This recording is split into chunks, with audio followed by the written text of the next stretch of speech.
Air India की दो पूर्व सीनियर फ्लाइट अटेंडेंट ने प्रधानमंत्री नरेंद्र मोदी को एक पत्र लिखा है। उन्होंने आरोप लगाया है कि पिछले साल बोइंग 787 ड्रीमलाइनर के एक दरवाजे में तकनीकी खराबी के बारे में उनके बयानों को बदलने से इनकार करने के बाद उन्हें गलत तरीके से नौकरी से बर्खास्त कर दिया गया।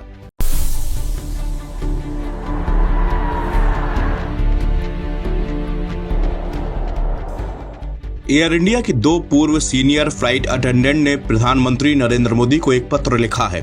उन्होंने आरोप लगाया है कि पिछले साल बोइंग 787 ड्रीमलाइनर के एक दरवाजे में तकनीकी खराबी के बारे में उनके बयानों को बदलने से इनकार करने के बाद उन्हें गलत तरीके से नौकरी से बर्खास्त कर दिया गया। टाइम्स ऑफ इंडिया की रिपोर्ट के मुताबिक ये आरोप ऐसे वक्त पर सामने आए हैं जब एयर इंडिया की एक उड़ान के घातक दुर्घटना के बाद विमानन सुरक्षा की जांच बढ़ाई गई है। यह घटना 14 मई 2024 को हुई थी। लंदन से मुंबई जाने वाली उड़ान AI-129 बोइंग 787 VT/ANQ हीथ्रो में डॉक करने और यात्रियों के उतरने के बाद ये घटना हुई। फ्लाइट अटेंडेंट का आरोप है कि विमान का स्लाइड राफ्ट अप्रत्याशित रूप से खुल गया, जबकि दरवाजा मैनुअल मोड से खोला गया था। आमतौर पर ऐसा होने पर स्लाइड नहीं खुलनी चाहिए। स्लाइड केवल तभी खुलती है जब दरवाजा आर्म्ड या ऑटोमेटिक मोड में हो। फ्लाइट क्रू ने कहा कि उनके शुरुआती बयान कप्तान और केबिन इंचार्ज द्वारा समर्थित थे। उन्होंने खराबी की भी पुष्टि की थी। हालांकि उनका दावा है कि बाद में एयर इंडिया के मैनेजमेंट ने उन पर अपने बयान को बदलने का प्रेशर बनाया। इनकार करने पर उन्हें कारण बताओ नोटिस दिया गया और 48 घंटे के भीतर नौकरी से भी निकाल दिया गया। प्रधानमंत्री को लिखे अपने पत्र में अटेंडेंट ने आरोप लगाया है कि यह बर्खास्तगी 12 जून 2025 को अहमदाबाद में हुई दुर्घटना से ठीक एक साल पहले हुई थी। इसमें 270 से अधिक लोग मारे गए थे। पत्र में कहा गया कि हमने उच्च अधिकारी द्वारा डाले गए सभी भारी दबाव के बावजूद अपने बयान बदलने से इनकार कर दिया था।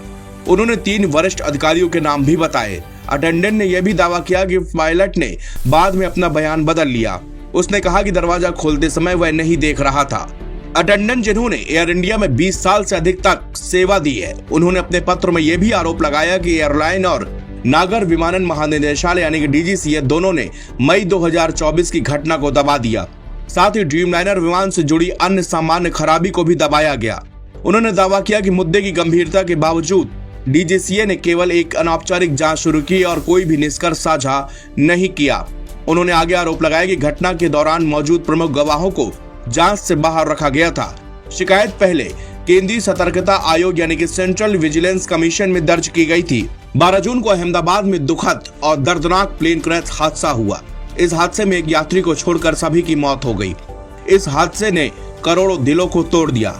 इस प्लेन क्रैश में कई सवाल भी हैं जिनके जवाब अभी भी मिलने को बाकी हैं। वो सवाल जो उन जिंदगियों से जुड़े हैं जिनका सफर कभी पूरा नहीं हो पाया। जब से ये विमान हादसा हुआ है, इसके बाद से लगातार फ्लाइट रद्द की जा रही हैं। आधे रास्ते से लौट रही हैं, हवा में ही चक्कर लगा रही हैं। आज भी इंडिगो का विमान वापस लौट आया।